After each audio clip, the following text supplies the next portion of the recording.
Olá, está começando a partir de agora o Toda Mulher. Imaginem uma sala de aula onde o silêncio não é sinal de atenção, mas de passividade. Onde o conhecimento é um rio que corre em apenas uma direção, do professor para o aluno. Por muito tempo, o modelo tradicional de ensino nos colocou em um papel passivo, meros receptores de informações. Mas com a ajuda das metodologias ativas e plataformas digitais, os alunos deixaram de ser apenas espectadores para se tornar protagonistas da sua própria jornada de aprendizado. Cidadãos críticos, criativos e engajados, capazes de transformar o mundo ao seu redor. Aqui no Maranhão, a startup Renovar-se tem esse propósito. E esse é o tema do programa de hoje. O Toda Mulher está no ar.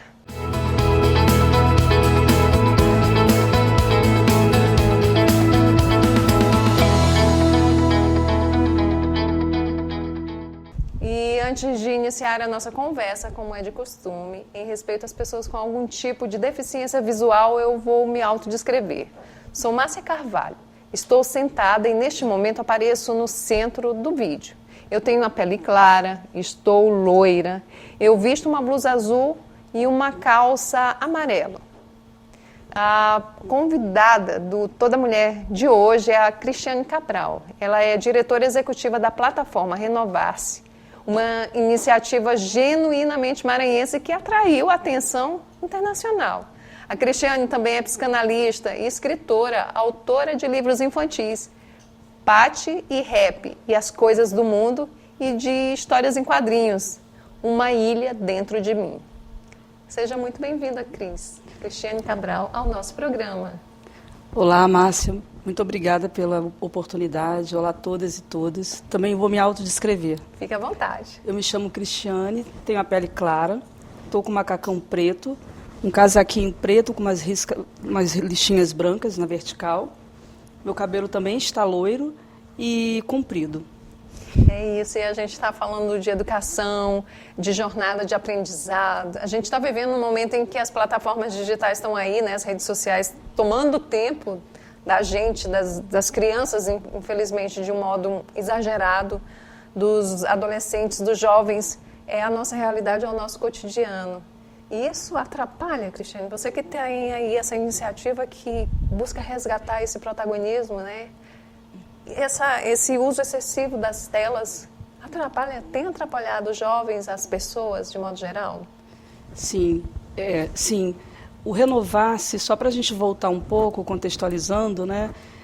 Ele nasceu, eu falo, chão de escola. Em 2017, antes de vivenciarmos a pandemia, e ele vem justamente nesse contexto de uma pegada de tecnologia social, híbrida. Né? Ali a gente já falava da tecnologia, o celular já estava dentro das escolas, das salas de aula, e olhando toda aquela situação, aquela realidade escolar, sendo mãe de três, eu sou mãe de três que também estão na educação básica, que é onde o Renovar-se está, eu comecei a pensar nesse lugar onde a tecnologia como meio, e não como fim. E aí veio a pandemia, né? Nós ficamos na escola, no primeiro momento, virtual, depois voltamos para o híbrido, na verdade, fomos para o híbrido, né? Até voltarmos para o presencial. E de lá para cá a gente vai percebendo que a tecnologia é importante, ela chega para ficar, a inteligência artificial, por exemplo, ela também chega para ficar, mas a gente precisa olhar e refletir sobre a inteligência emocional das nossas crianças e adolescentes, né? A inteligência emocional, ela tem que estar à frente da inteligência artificial, porque quando a gente fala de desenvolvimento dentro da comunidade escolar, tem a questão das habilidades cognitivas, mas a gente precisa olhar para as habilidades socioemocionais.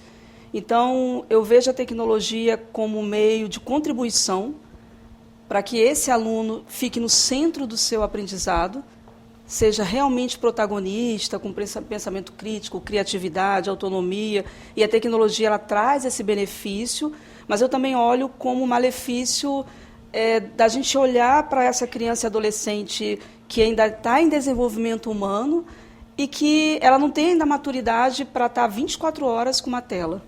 E às vezes o celular, o canal do YouTube, às vezes os pais liberam muito isso para os filhos, para as crianças, porque a vida é tão corrida e eles precisam de tempo para fazer outras coisas e acabam deixando de lado esse cuidado que é tão importante, essa atenção.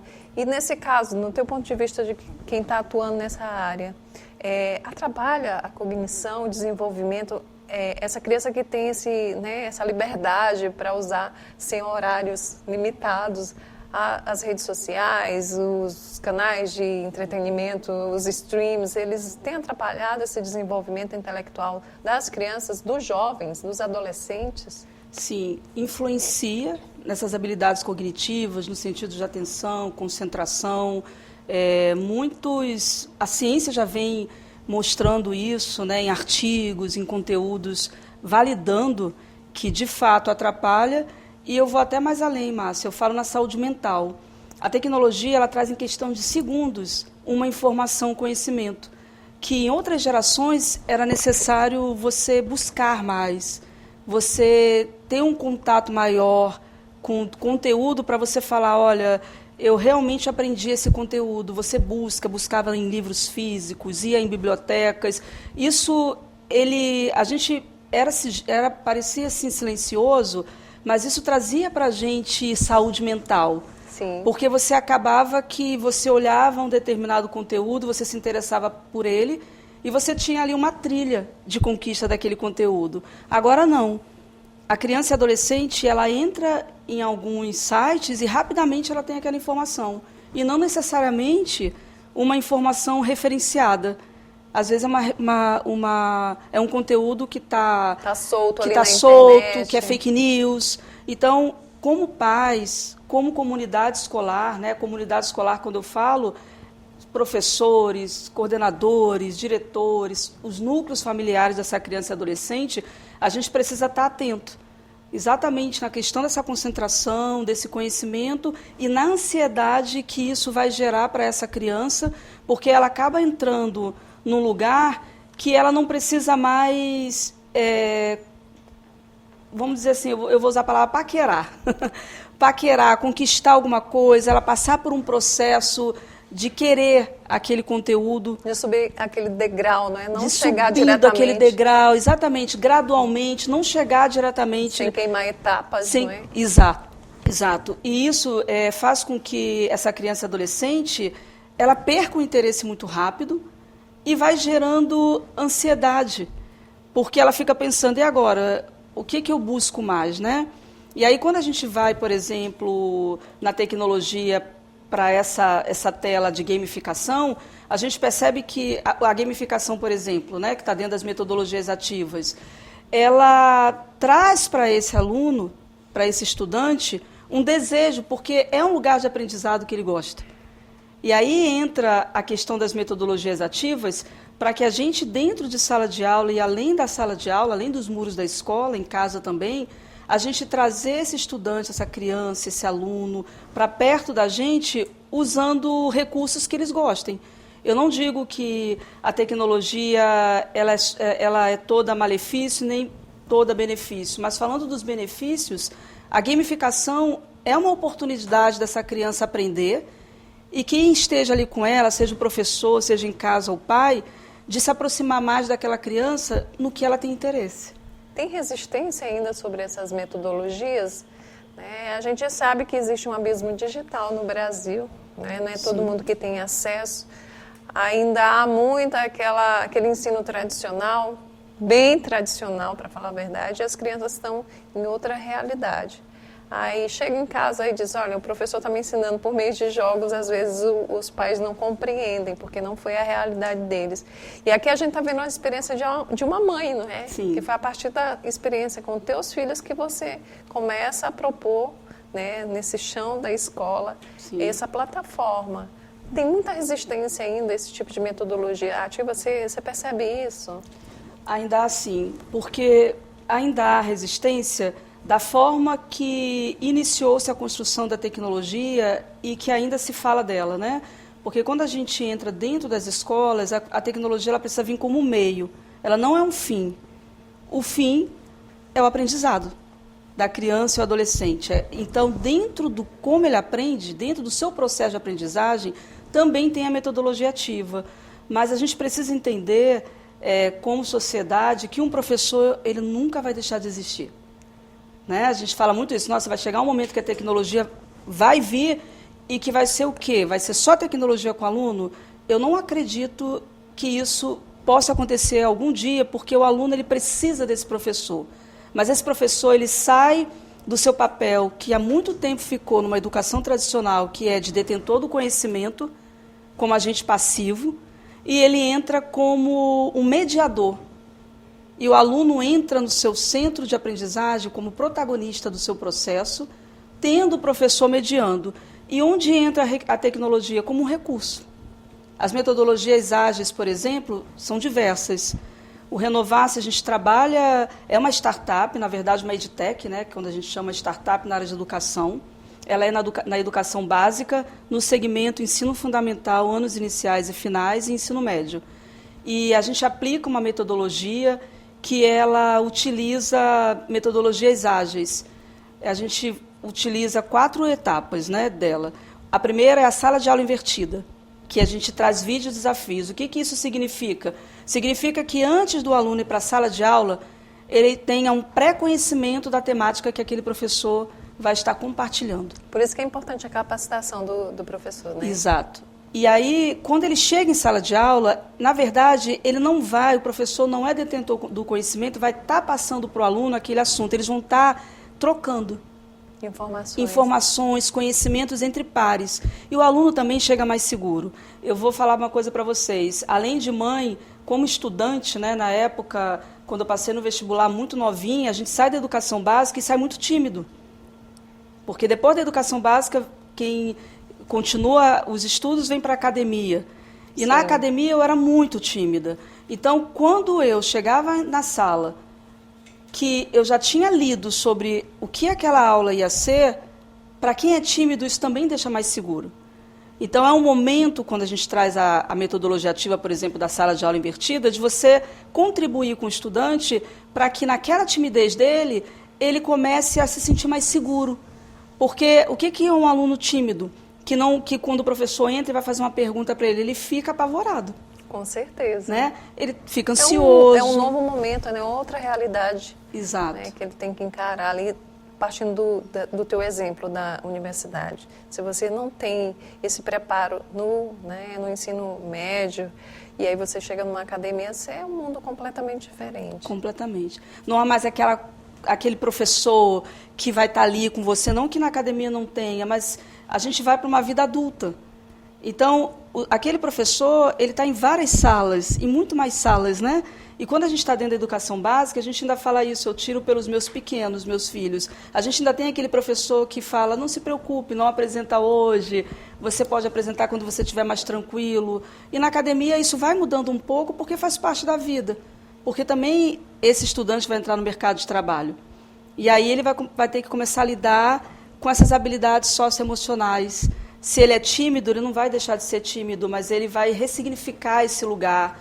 Né? Não é sobre fazer mudanças bruscas, não é sobre um aluno que é tímido deixar de ser tímido, é sobre como ele lida com essa timidez para ele viver entre pares.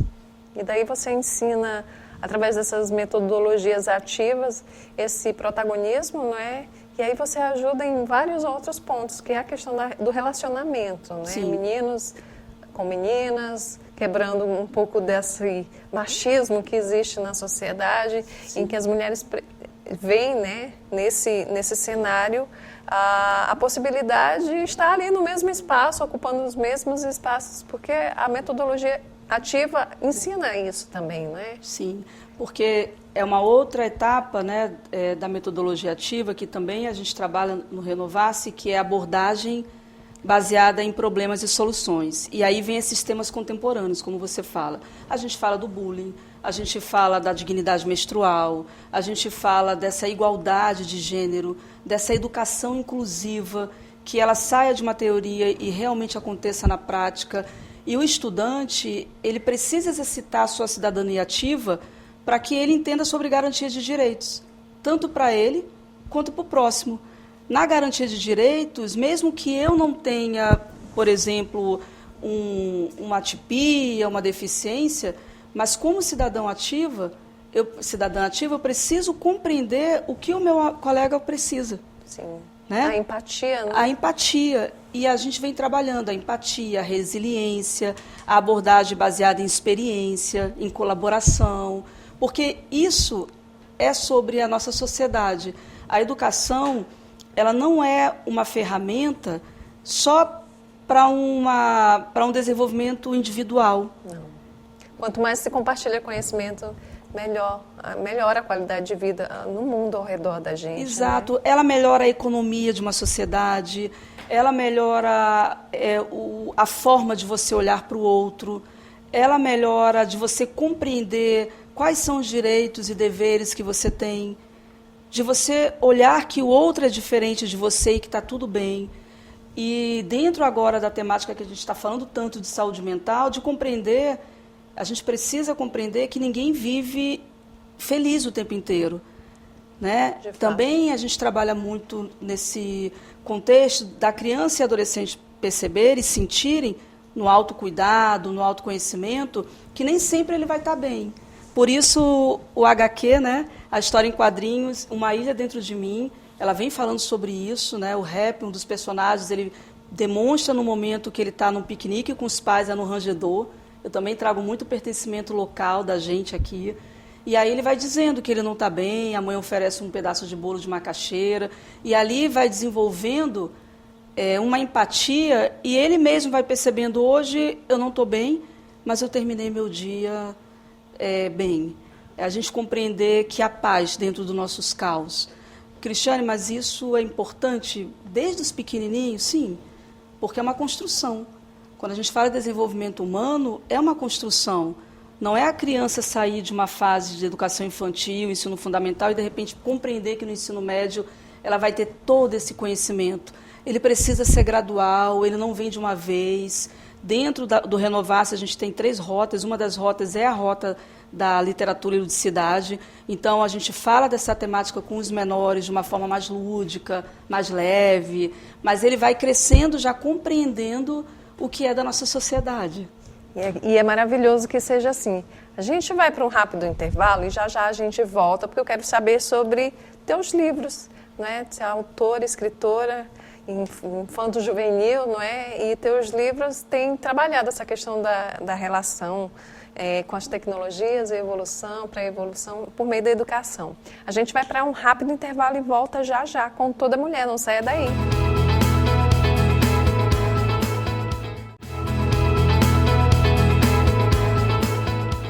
Estamos de volta pela TV Assembleia e redes sociais do Parlamento com Toda Mulher. Hoje o papo é com Cristiane Cabral. Além de diretora executiva da startup Renovar-se, a Cris é escritora de livros infantis e de histórias em quadrinhos. A gente até já falou sobre isso, não é? Que a tua história em quadrinho, ela toca num tema muito importante, que é a questão do autoconhecimento, não é? De entender que nem todo dia a gente está feliz. Né? E também a questão das diferenças. Pati e Rap, não é? É um livro que você fez, inspirado nos teus filhos também, porque eu já percebi que a plataforma tem um pouco de inspiração na tua maternidade, não é? Essa preocupação que vem a partir da tua experiência enquanto mãe, você trouxe para o desenvolvimento da tua startup, e aí os livros também, quero saber, teus filhos te inspiram sempre? Sempre. Inclusive, hoje nós temos 14 personagens, todos de educação inclusiva. Esses personagens, eles existem. Mostra o livro aí para nós, enquanto tu falas. E eles têm... Aqui é o Rap e a Pati, né? O Rap aqui, a Pati aqui. Vocês percebem que eles têm um rosto quadrado. Na época que nasceu, era na época do Minecraft, sim, que as crianças gostavam, meus filhos gostavam muito. E qual é a forma de trabalhar as habilidades socioemocionais? Quando você baixa esse capuz, ele vai virando o rosto. Então, todos os personagens têm expressões. Feliz, triste, com raiva, zangado. E isso vem justamente para a gente trabalhar, como você falou, nas histórias em quadrinhos, Uma Ilha Dentro de Mim, na história em quadrinhos, para falar sobre a questão da nossa saúde mental. E no caso da literatura Patty Rap e as Coisas do Mundo, ele nasceu numa reflexão de tecnologias intergeracionais. Tua reflexão. A minha reflexão. Você estava pensando assim, meu Deus, como isso está acontecendo rápido, né? Sim. E como isso vai, né, de alguma forma, influenciar os meus filhos ali no futuro. Você estava refletindo e surgiu Patty Rap. Exatamente, porque os meninos, eu ficava falando, vamos brincar de peteca? Vamos brincar de bola de gude? E eles, como assim brincar disso? Eu prefiro ficar aqui com o celular. E Patty Rap e as Coisas do Mundo, ele traz essa reflexão dessa tecnologia intergeracional e ele vem de uma forma poética, lúdica, né? Posso só ler um trecho? Assim? Pode ficar à vontade. É um trecho que eu gosto muito, inclusive ele foi contemplado agora, né? Para uma mostra internacional em Portugal. E eles pediram para eu compartilhar um trecho e eu compartilhei esse, que é rapidinho. É quando eles falam... Aqui. Quando Patty fala que ela quer ser um orelhão, né? Eles começam a brincar de peteca, de bola de gude, e aí ela fala, pensando bem, que tal brincar de orelhão? Para tentarmos entender como era esse viver sem celular na mão. Patty? Pode ser, mas como iremos fazer? Eu serei orelhão e você, o que vai ser? Deixa eu pensar. Eu farei papel de mamãe, ligando para a escola para falar com o filhão. Mas, Patty, na escola tem orelhão? Não consigo entender isso, não.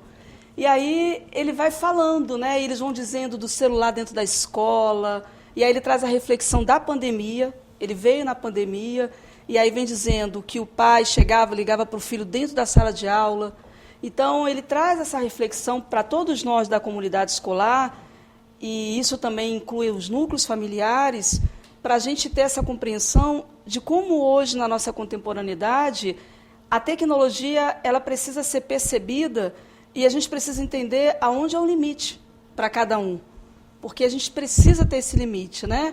Os professores que às vezes são invadidos, a escola também, os pais que eu sei que têm muitas preocupações, mas até que ponto eles podem, de repente, no meio de uma sala, no meio da aula, ligar para um filho, porque ele vai querer olhar, ele vai acessar o Zap. Onde estão os limites, né? Aonde estão esses limites? Acho que a tecnologia, a pandemia, né, meio que quebrou essa coisa do limite, tanto que há uma discussão sobre o uso do WhatsApp para o trabalho. Às vezes as pessoas acabam ultrapassando, né, perdendo a noção de que eu não posso te mandar uma mensagem 10 horas da noite pedindo algum resultado de alguma coisa. Mas é interessante trabalhar essas coisas que parecem muito pequenas, mas são muito corriqueiras e fazem muito parte do dia a dia, e a gente não entende como é que isso afeta a vida das pessoas. E aí tu tens esse trabalho, e esse trabalho chamou a atenção de uma mostra internacional. Como é que foi? A gente sabe que é um trabalho que é maranhense, né? Inspirado também nas coisas do Maranhão, como a Cristiane falou para a gente. E como foi para ti ver que esse teu trabalho tem chamado a atenção? Eu fiquei extremamente feliz, né? Foi recente. Patty Rap e as Coisas do Mundo, a curadoria em Portugal entrou em contato, dizendo que a partir de janeiro serão 5 eventos, 4 serão em Portugal e o último em Madrid, na Espanha, e ele vai ficar numa galeria que se preocupa muito com essa questão cultural, história. E o que chamou a atenção foi uma literatura de pertencimento mesmo, né? Porque essa literatura Patty Rap e as Coisas do Mundo ela é de um pertencimento de reflexão intergeracional e também vai trazendo questões do Maranhão. A questão de uma avó que fica na janela e que eles estão ali brincando e ela está na janela apreciando os netos. Então, vem de outras gerações nessa brincadeira, traz a peteca, a bola de gude, a Patty uma hora fala, nossa, mas a peteca está careca, então vamos brincar disso, daquilo.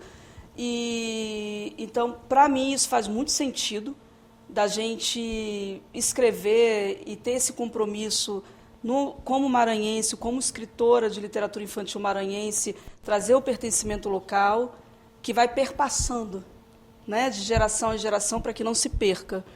E a mostra, ela começa em janeiro, mas agora em outubro a gente vai mandar alguns exemplares para eles, para que eles já possam estar trabalhando todo esse momento de como é que vai ficar.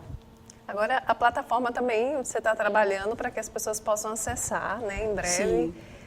Está ali disponível na internet. Você já tem redes sociais que trata sobre a plataforma? Já tem uma rede social específica? Sim, nós temos uma rede social que é a Startup Renovar-se, né?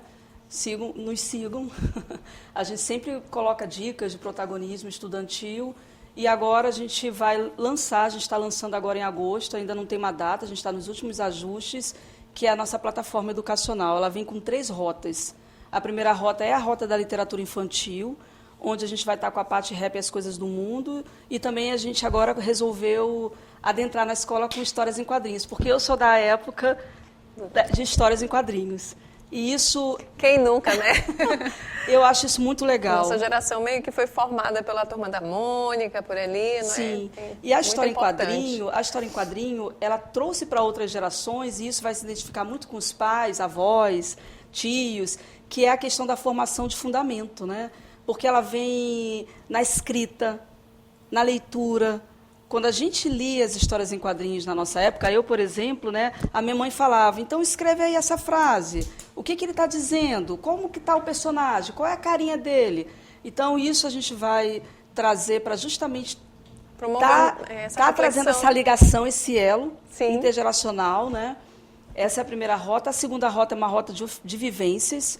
Eu sou oficineira nessa rota, né? E é uma rota também muito interessante, que as escolas estão convidando, estão pedindo. E essa rota, o que se trata, Cristiane? É a rota usando a metodologia, divide desafio, estudo de caso, toró de ideias, que é uma ferramenta super bacana para que os estudantes tragam diversas soluções para um problema que a gente traz. E esses problemas são baseados na realidade deles, de bullying, né, do que a comunidade escolar realmente vive. E aí é uma roda de oficinas, e aí os personagens estão na roda, eles vão para a roda. Eu tenho a Bia, que tem TEA, transtorno do espectro autista, eu tenho o Lucas, que tem baixa visão, eu tenho cadeirantes, eu tenho estudantes com vitiligo. Então, eu trago a educação inclusiva para a roda. São os 14 personagens. São os personagens, exatamente isso. E é super legal. Eu tenho a comunidade tradicional, então eu tenho a comunidade indígena, quilombola, está tudo na roda. E aí os estudantes vão entendendo, dentro das mochilas, eles são mochileiros, como os estudantes. Cada mochila vem um estudo de caso, e eles vêm trazendo a realidade daquele estudante. Oi, sou Bia, mudei de escola, não estou me sentindo acolhida, ou então estou me sentindo acolhida, e vem trabalhando. E a terceira rota é uma rota muito especial, que a gente resolveu trabalhar, que é para os professores. É uma rota de aprendizagem, onde a gente trabalha os planos de aula, utilizando a nossa metodologia. É um combo de 20 planos de aula, trabalhando a nossa metodologia. Que legal, a gente libera para os professores. Enquanto mulher, como é que você se sente em relação a esse trabalho que você desenvolve? Porque a gente sempre fala aqui assim, que não é fácil ser mulher na sociedade hoje, que uma série de desafios, de obstáculos, de machismos e ismos, né? Mas alcançar, né, realizar esse papel, né, de educadora. Você é psicanalista, né, graduando ainda em psicologia, também enfermeira. Eu sou farmacêutica bioquímica, né, e especialista em saúde da família. Você convive, tem experiência. Você sabe que para a mulher, né, é sempre um pouquinho mais difícil. Tem que mostrar um pouco mais. Mas aí você olha esse trabalho assim que de certa forma incentiva as mulheres a crescerem também, de várias comunidades, que eu acredito que você visita em suas oficinas e palestras, comunidades escolares de vários municípios que têm realidades diferentes daqui da capital. E como é que você se sente? Uma mulher realizada ou uma mulher que ainda pretende realizar mais? Como mulher, como ser humano e mulher, sempre eu penso que eu posso realizar mais. Eu cinquentei esse ano, né, fiz 50 anos, e eu vejo assim que eu tenho muita coisa que eu quero fazer ainda, né, e isso me enche de esperança, de vontade de fazer. E ainda como mulher, a gente vai compreendendo, né, na nossa maturidade, que todo lugar é nosso lugar de fala. é uma coisa que eu trago muito também para os jovens, para os adolescentes. A gente sempre tem o nosso lugar de fala, pode não ser o nosso lugar de vivência. Então, eu me sinto muito plena quando eu estou nessas rodas, mesmo em algumas situações que não são situações que eu viva, mas que eu sei que alguém vive, de compreender que eu estou contribuindo e de estar estimulando essas crianças, adolescentes e jovens a falarem sobre essas temáticas, quebrando paradigmas, compreendendo que às vezes não é o seu lugar de sentir, mas é o seu lugar de falar, sempre é o nosso lugar de falar. E isso é o caminho que eu penso que a gente tem que, daqui para frente, trilhar, que é um caminho das redes afetivas. Né? Eu tenho falado muito isso nas oficinas, as redes afetivas, da gente compreender que, olha, isso não é meu, então eu não posso nem falar sobre isso, não. Não vamos abrir mão nunca do nosso lugar de fala, né? A gente começou nossa autodescrição, eu tenho a comunidade tradicional, que é a quilombola, indígena, mesmo eu tendo a pele clara, mas eu quero falar sobre isso e quero falar muito mais. Quer aprender, né? Quero aprender também, quero aprender, quero trocar, porque mesmo não sendo o meu lugar de sentir, mas eu não quero abrir mão do meu lugar de fala e do que eu possa contribuir. E como mulher e mãe, é o que eu quero que os meus filhos façam.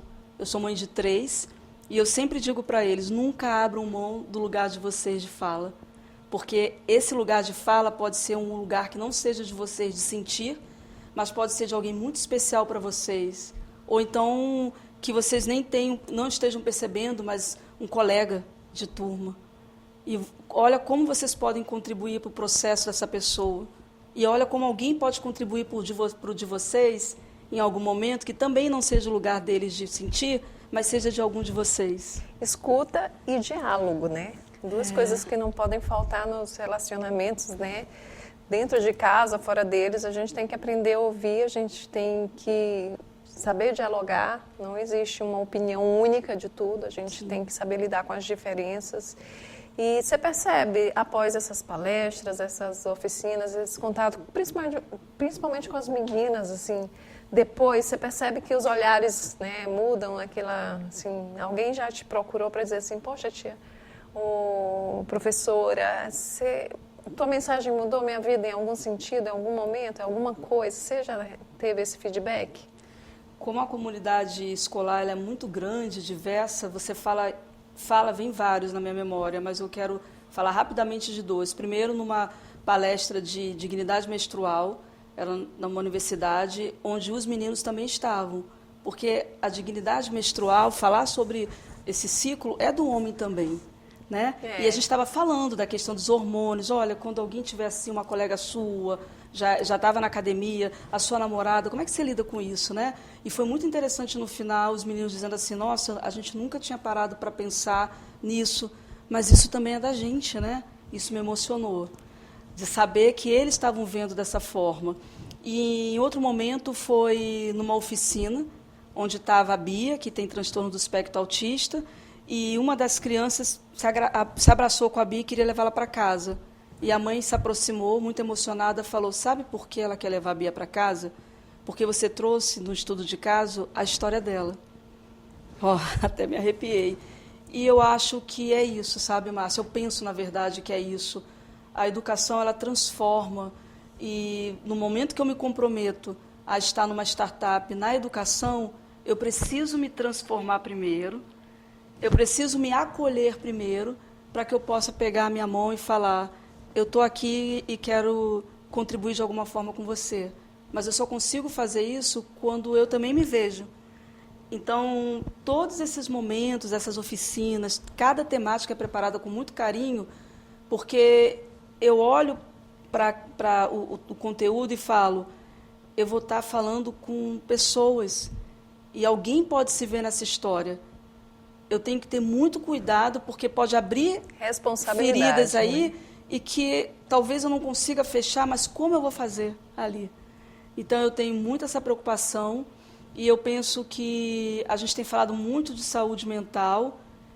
Todas as temáticas, elas passam pela saúde mental, porque não tem como a gente mais falar de habilidades cognitivas, socioemocionais, sem falar... Antes de começar uma aula, né, o professor virar, turma, como vocês estão? Vocês tomaram um café hoje? Vocês estão bem? Dormiram bem? Coisa simples, né? Simples. Mas significativa. Mais significativo. Porque ninguém com fome, ninguém com problema não consegue aprender. E isso não é só criança, adolescente. Qualquer um de nós. Como você falou, eu voltei para a sala de aula e quando a gente está em sala de aula, a gente fica adolescente nesse sentido, né? E se algum professor chega para a gente e pergunta, no momento que ele percebe que a gente não está bem, como você está hoje, isso muda muita coisa. Acolhimento, né? É o acolhimento e a gente precisa. O Renovar-se, ele vem nesse contexto de acolher, antes de tudo.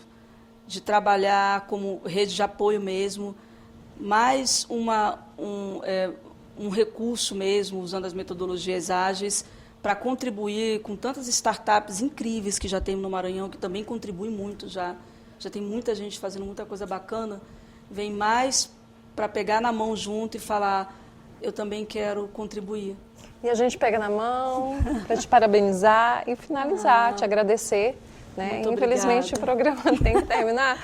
Linda mensagem sua, gente. É muito importante que a gente tenha essa noção de que a gente precisa acolher, escutar, né? Se abrir também, né? É muito importante. Desejo todo sucesso para a plataforma, assim que ela, né, estiver disponível, volte para nos contar, né, como foi a experiência também lá fora. Né? Aqui você é bem-vinda.